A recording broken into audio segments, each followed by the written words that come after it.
Hey ladies and gentlemen, welcome back to Moreno Boxing TV. I'm your host, Carlos Moreno, and today I have a very special guest for you guys, Mr. Marcus Parkin. So, today we are going to be showing you guys, by request and popular demand, how to fight a taller opponent.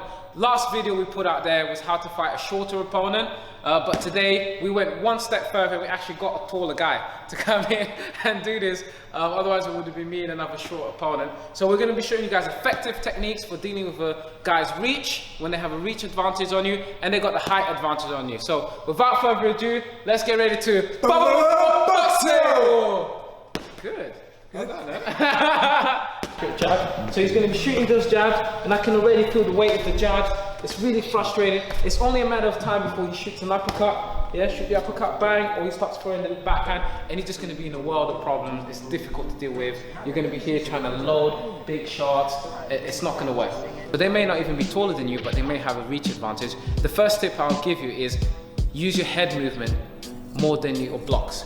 Because the reason I say this is because if I use my hand defense, if I shoot the jab, if I use my hand defense, Marcus is still using what's called a probing jab. A probing jab is a jab that it checks the distance and probes the environment, and what he's doing is, and I gotta give credit to my man again, Barry Robinson from Million Stars Boxing, he's probing offense.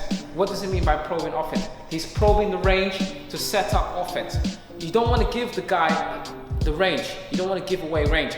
How do you give away range? You give away range by allowing him to touch you, allowing him to tag you, and every single time that he touches, he's probing and he's getting information on the range. Sooner or later, he starts throwing the backhand, yeah? So you want to give them a false sense of distance and range. You want to make them either miss all their shots, which is very difficult to do if you've got your hands like this. So if I want to make a guy miss all his shots when I'm the shorter fighter, I'll be like this. I'm going to relax. I'm going to relax my lead hand and I'm going to use my head movement. So you shoot jab and I'm going to be here.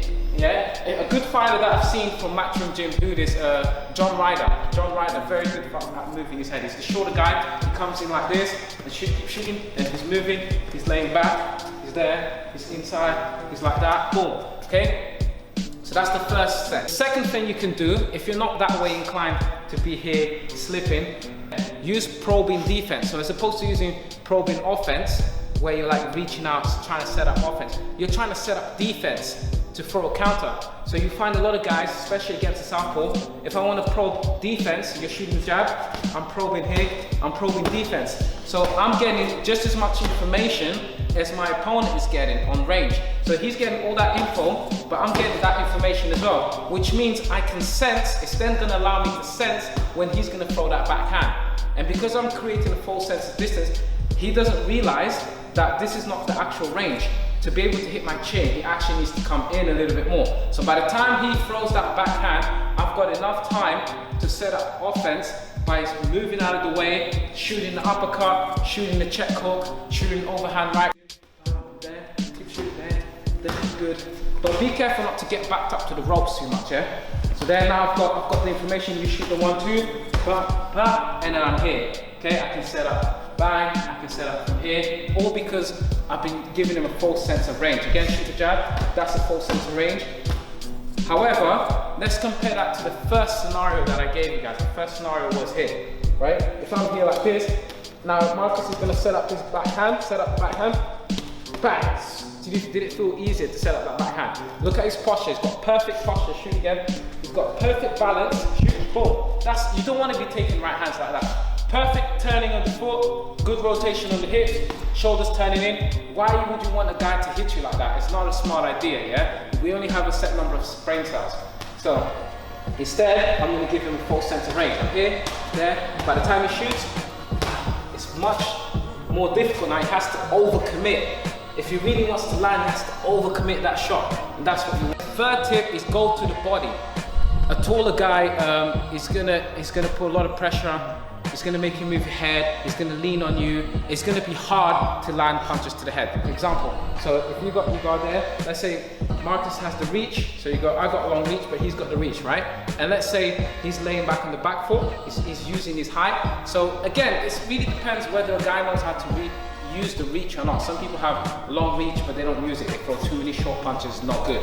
But Marcus is going to lay back here, and I'm going to be trying to shoot, and I can't shoot, and and score. Every time I miss, he shoots a jab, pop, he's getting me every single time. Because why? Because he's using his reach. So it makes it so difficult for me to land punches to the head. So you want to go to the body, yeah? So you want to go, so you lean back. As he leans back, I'm going to shoot, boom, downstairs to the body. Again, shoot there, you want to shoot. The body is very easy to land to the body in comparison to the head. If a guy's like always moving his head and is worried about getting chin, you can just go straight to the body. How can you go to the body, especially against a southpaw? I'll show you some of my favorite ways that I like going to the body. The first way is to roll, shoulder roll against his jab. I love that shot. So you should jab, you shoulder roll his jab, and you shoot straight down to the body. You don't need to loop it around. It doesn't need to be a heavy shot. Those shots, those punches that you land, they're gonna add up. Eventually, after 2 rounds, or even by 2 rounds, they're gonna start feeling these punches. So you roll the shoulder, shoot jab. I roll the shoulder, pop, and I just shoot downstairs. Okay. Another way to do it is to slip on the other side, shoot jab, slip on the other side, pop, shoot to the body here. Okay, that's another way to do it. It's the same shot. Against the southpaw, they like to throw the backhand. So if you throw 1-2, I want to shoot, boom here, and then you've got that shot here, right? What's the easiest and safest way to go to the body? The jab, the lead jab to the body is the safest and quickest way to go to the body. So Marcus is going to shoot his jab, and I shoot with him. Okay? How do you shoot the lead to the body? You bend your knees, so as he shoots, this works whether they're southpaw or orthodox, it doesn't matter. You bend the knees, you offset the head to the side. So this could be an orthodox jab or a southpaw jab, doesn't matter. You lean off to the side, you gotta watch out for the lead, for the backhand of course, and you shoot at the same time, yeah? So again, so it's almost like the shoulder roll with the cross, but this time you dip and you shoot. Again there, dip, shoot. From this position, you can go to the chin. So let's say we're trading jabs at the same time, you shoot the jab, but from this position now, I can quickly shoot the chin. If you're gonna shoot a right hand to the chin against a southpaw, my advice is make it quick. Do not stay there trying to throw power shots. So you've gone here, it's a quick shot, boom. It's quick because they're coming into that shot. The quicker you throw the punch, the quicker you're gonna land that shot.